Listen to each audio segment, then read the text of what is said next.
Assalomu alaykum hurmatli kanalimiz kuzatuvchilari, sizlar bilan yana bir bor Muhammad Rasul. Mana bugun ham birgalikda g'oyibona ko'rishib turibmiz. Xudo xolasa bugun ham juda qiziq bo'lgan mavzularni tayyorlab o'tganmiz. O'tgan dars aytib o'tib ketmagandim, ya'ni dalolat bermagandim yangi mavzu qanaqa bo'lishini. Bugun muhim mavzulardan tanlab oldim, shuning uchun kelinglar unda videoga o'tishdan oldin kanalimizga obuna bo'lib qo'ying, like bosib qo'ying, kommentariyalarda fikrlaringizni yoki savollaringizni yozib qoldiring. Qani unda ketdik, videoni boshlaymiz. Demak, bugungi mavzuyimiz mixinglar va extensionlar ekan. Qisqacha ta'rif berib ketadigan bo'lsam, mixerlar va extensionlar nima? Birinchi o'rinda mixerlar bilan tanishadigan bo'lsak, mixerlar bu klass turkumiga kiradi, lekin klassdan ozgina farq qiladi.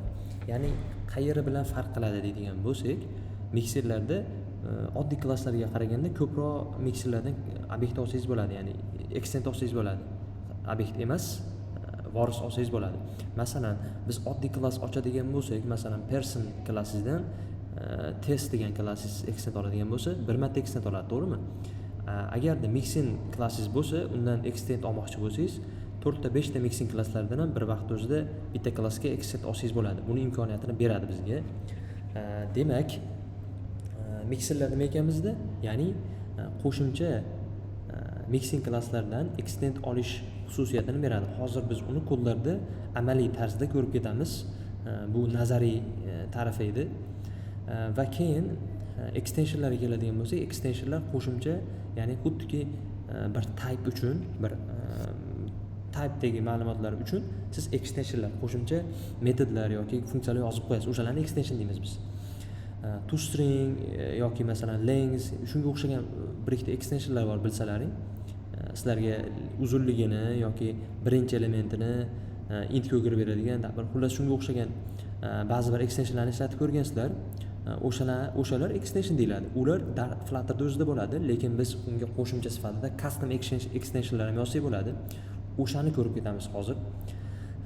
Kelinglar unga kod yozishni boshlaymiz unda. Men mixerlarga mana ikkita ta'rif, ikkita misol, example berib ketganman. Ya'ni birinchi mixerni yaratish qanaqa bo'ladi? Biz oddiy klass yaratmoqchi bo'lsak, nima qilardik? Masalan, class person. Mana shunday edi, to'g'rimi?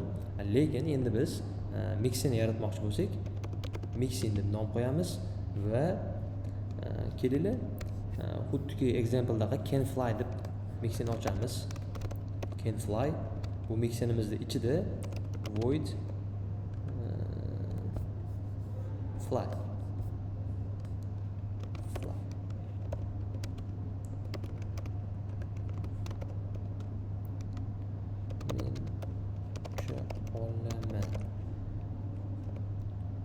Mana bu birinchi mixerimiz edi, ya'ni mixing deb mixing kalit so'zi bilan ochildi.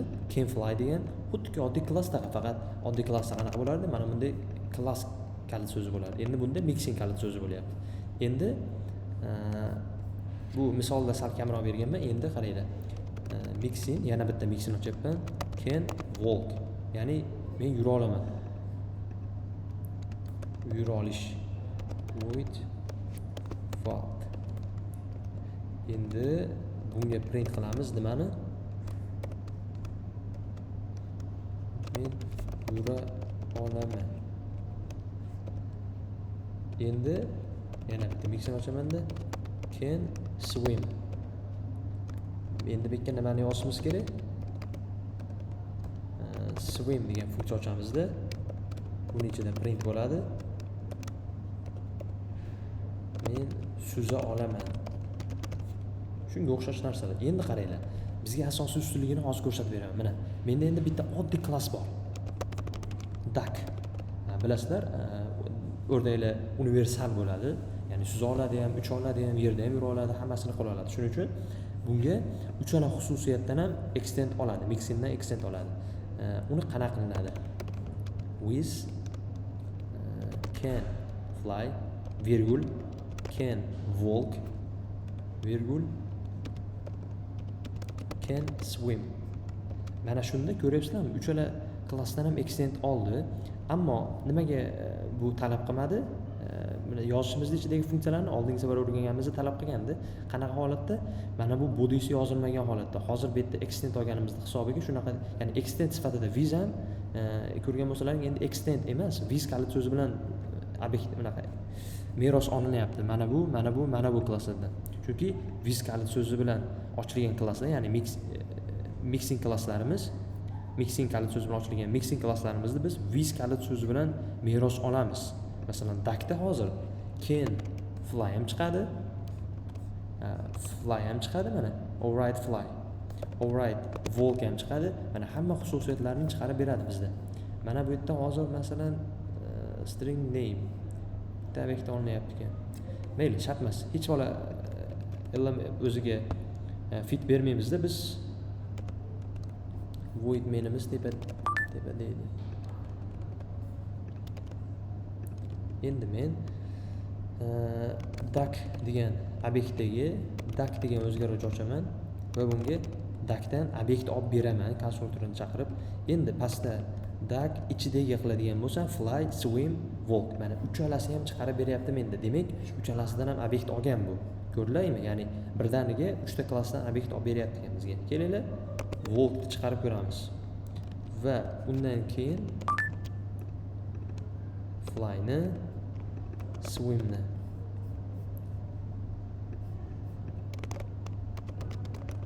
Qani? Men yura olaman, men ucha olaman, men suza olaman. Ya'ni hammasi ishlab ketdi, bizda ishladi. Muvaffaqiyatli amalga oshirildi. Endi qaranglar. Demak, mixinimiz ko'rdilaring, mixin ham xuddi oddiy klasslardaqa. Buni ham ishlatadigan joylarimiz qachon bo'ladi? Masalan, ba'zi bir joylarda 2-3 ta klassda ichidagi ma'lumotlar kerak bo'lib qolishi mumkin. Shunaqa vaziyatlarda biz mana shunaqa yo'l bilan biz yechim topa olamiz. Bu yerda mixing klasslar nima uchun kerak?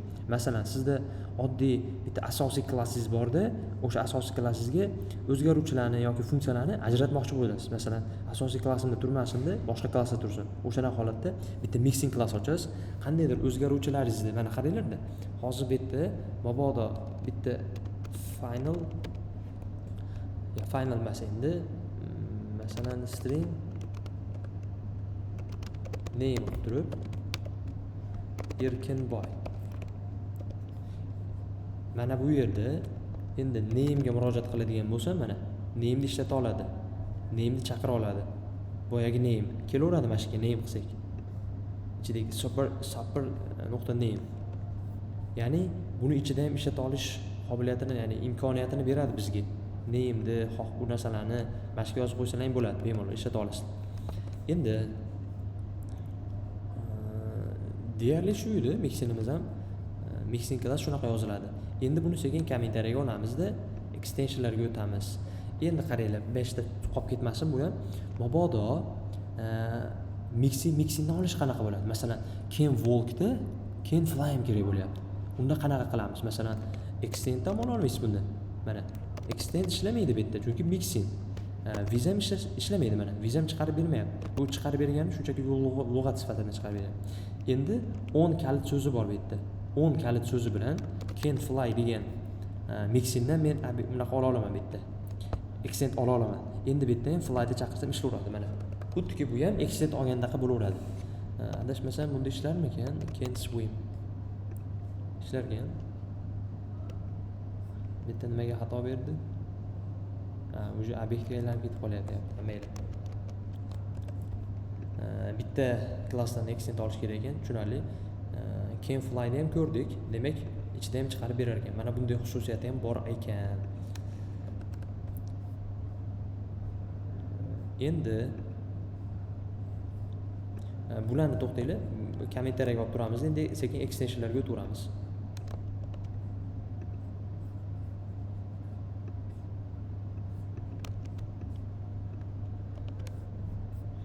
Bularni tashlab beraman kodlarni, shuning uchun kommentariyaga olib turaman, yo'qolib qolmasligi uchun.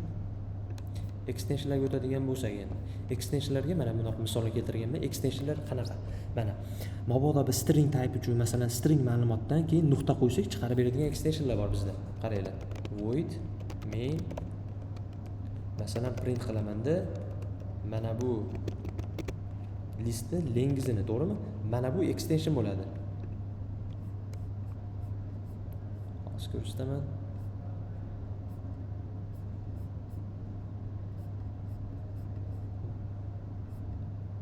Yo'q, extension emas ekan. Yo'q, bu aynan bu extension emas ekan.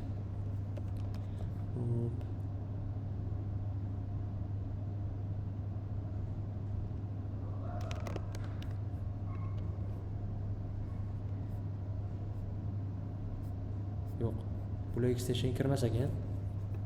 Demak, extensionlar alohida bo'lar ekan. Biz yozganimiz extension deyilar ekan demak. Ha, tushunarli. Xullas, men nimani ko'rsatmoqchi edim? Mabodo biz extension yaratadigan bo'lsak, nuqta qilsak, mana bu list uchun, list type uchun extension yaratsak, nuqta qo'ysak, o'sha yozgan extensionimiz chiqib keladi. Agarda biz int type uchun extension yozgan bo'lsak, ya'ni type'ini intga bog'lab qo'ygan bo'lsak, mabodo int type'dagi ma'lumotlarga ishla deydigan bo'lsak, nuqta qo'ysak, o'sha extensionimiz kelib chiqadi. Ya'ni ma'lum bir yozgan type'larimizga qarab qoladi u. Tushunarli? Buni qanaqa yozamiz? Mana extension kalit so'zini yozamiz. Extension va mana shu extension tipi extension bo'limimiz uchun aynan qaysi type'ga yozyapmiz, o'sha type'ga nom qo'yib olamiz. Masalan, for string extension, masalan string extensions va endi 10 kalit so'zini yozamiz. Extension kalit so'zini yozdik va nom qo'ydik unga, xuddi o'zgaruvchidaqa endi ajralib turish uchun mana shu bo'lim va 10 kalit so'zini qo'ydik. 10 bu 10 dan keyin qaysi type uchun yozyapmiz. Masalan, extensionlarni qaysidir type uchun yozilishi kerak-da. Ya'ni mana bu class ochsangiz ham, classingiz ham bitta type bo'lib ketadi. Xuddiki mana shu classga ochyapman degandek. Endi biz nima uchun yozishimiz kerak? String uchun yozmoqchimiz. String ma'lumotlaridan keyin nuqta qo'ysak, bizda extensionimiz kelib chiqishi kerak. Endi bizda qanaqa misol keltirganman ekan? String to up, ya'ni uppercase. Buni xohlasak mana bunaqa oddiy funksiya ochishimiz mumkin yoki get kalit so'zi bilan, ya'ni getdir yozib qo'yishimiz mumkin. Xuddiki obyektni olmasdan turib, obyekt deganim ya'ni qavs ochib yopmasdan turib murojaat qilsak bo'ladi bunga. Bunaqa oddiy funksiya ochadigan bo'lsak, biz qavs ochib yopib keyin murojaat qilishimiz kerak. Oxirida qavs ochib yopib qo'yishimiz kerak. Mabodo to up nima qilib berish kerak bizga endi? Ya'ni bir ma'lumotni katta harflarga o'girib berish kerak. Endi qaranglar, mana shu yerda tushunadigan narsasi bor. Bizda mana bu extensionda ichida this desak agar, xuddiki biz mana bu yerga masalan salom deb yozadigan bo'lsak, mana bundan keyin nuqta qo'yib turib, mana shu extensionimizni to up ni chaqiradigan bo'lsak, mana to up. Mana kelib chiqib ko'rdingizmi? Hozir buni o'chirib qo'ysam, mana ham xato beradi. Chunki men yerda yozyapman buni. Yangi yaratyapman. Oddiy string. Любой string, masalan salommi, alikmi, xohlagan string bo'lsa bo'ldi. Stringdan keyin nuqta qo'ysalaring, string uchun yozgan mana extensioningiz ichidagi funksiyalar kelib chiqadi. Qaranglar endi, this deb nuqta qo'yadigan bo'lsam, mana bu this bu nuqta qo'yilgan element deb oladi. Ya'ni mana buni ichiga, mana to upga keladi. Biz mana shuni ichida amallar bajarib, buni qaytarib olishimiz kerak. Shunda to up ishlaganda bizga xuddi metda yozgan amallarimiz bajarilib ketadi. Mana shu bajarilishi uchun bizga this kalit so'zi kerak bo'ladi. This kalit so'zi nima? This kalit so'zi mana bu narsani xuddiki olib beradi. Nuqta qo'yganimizdan keyingi, nuqta qo'yganimizdan oldingi elementni bu ichkarida this deb oladi. Xuddiki biz oldin funksiyalarda parametr qilib beraveradigan bo'lsak, bunda parametr emas endi. Mana bu nuqta qo'yilgan element bizga ichkarida this bo'lib keladi. This qilsak, mana bu nuqta qo'ygandan oldinga murojaat qilaveradi avtomatik. Tushunarlimi? Endi this nuqta to uppercase. Mana uppercase chaqirganimizning hisobiga bu endi bizga uppercase ga aylantirib berish kerak. Qani, ishlatib ko'ramiz.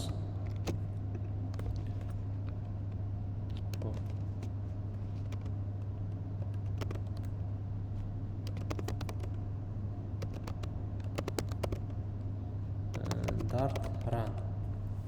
Mana salomni katta harflarga o'girib berdi. Extensionimiz demak qanaqa bo'ldi?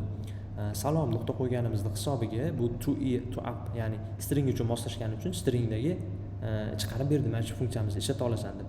Endi nuqta qo'yib to up ishlatganimizdan keyin bu string ma'lumot qaytaradi deb yozganmiz bu yerga. Chunki to uppercase ga ham yozganimizdan keyin bu ham string qaytaradi. Shuning uchun yozildi. Ya'ni to uppercase katta harfga o'girib berdi buni. This nima ekan bizda? Mana bu nuqta qo'yilgan elementni ichkarida this deb olar ekan. Bunga int qo'ying, list qo'ying, lekin bu yerda list, int uchun yozgan extensioningiz bo'lishi kerak. Shuning uchun bu mana ichkarida this bo'lib beryapti bizga. Endi qaranglar, misolimizda to low ham bor, ya'ni string to low. Bunga ham this qilamiz, chunki ichkaridagi ma'lumot this bo'lib keladi bizga. To lower case.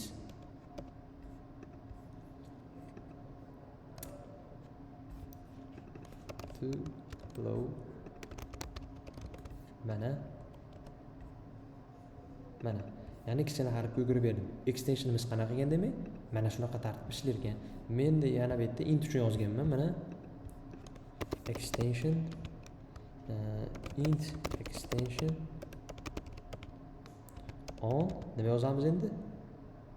Nima yozaylik, kelinglar. Chunki intmiga int yozaveramiz, mayli. Namni boshqa joyda yozamiz. Int bul qaytarsa, mana bul qaytaradigan is even.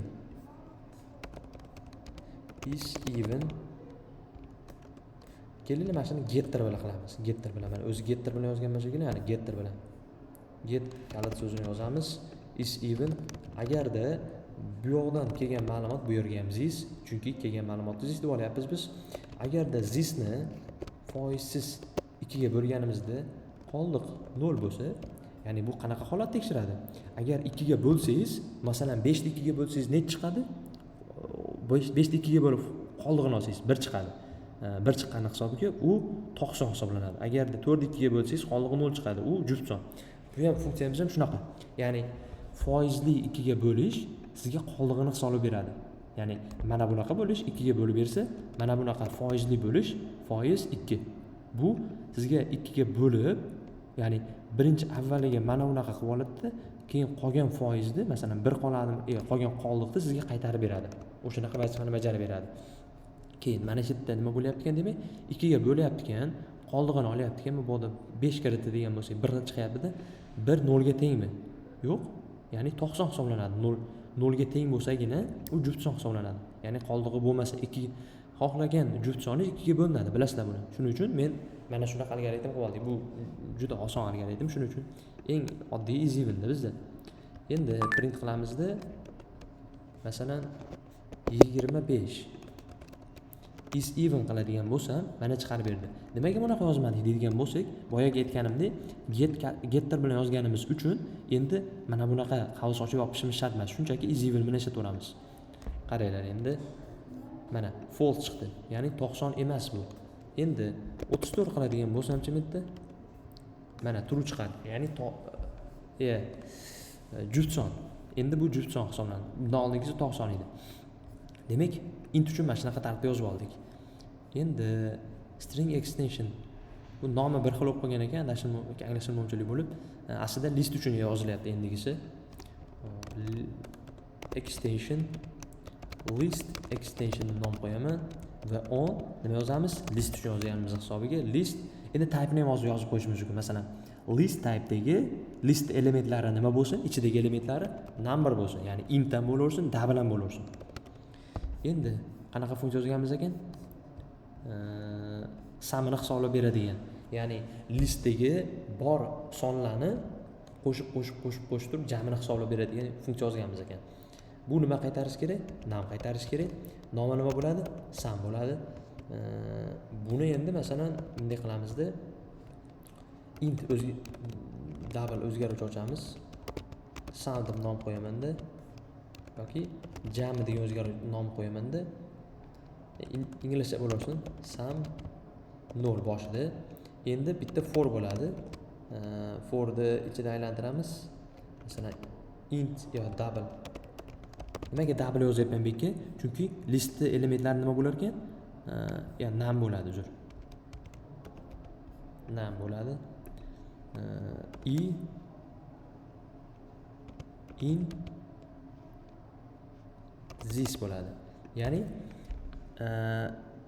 mana bunaqa tartibdan bir ko'rgandik. Ya'ni for looplarni o'tkazib turgan paytimizda, ya'ni qanaqa yechim edi bu? Hech qanaqa indekssiz ichidagi elementlarni aylanib chiqadigan. Ya'ni indekssiz ishlayapmizda, listda elementlarni bittama-bitta aylanib chiqadi. Endi ichkariga yozishimiz kerak sum plus teng. ya'ni ma'lumotni qo'shib jamlab ketadi.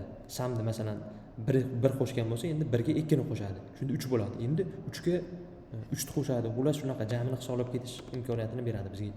Endi i ni qo'shib ketadi-da, oxirida nima qilish kerak? Return sumni qaytarib olish kerak. Sum endi to'xtaylar bu yerda nam bo'ladi. Adashmasam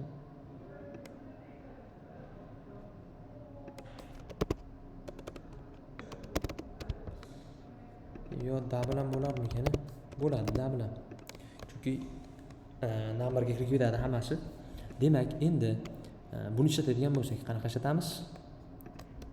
Print list ochamiz, ichiga 1, 2, 3, 4, 5 va buni endi sum degan mana sum degan extensionimiz kelib chiqdi. Sumni ishlatadigan bo'lsam, mana 15 chiqarib berdi.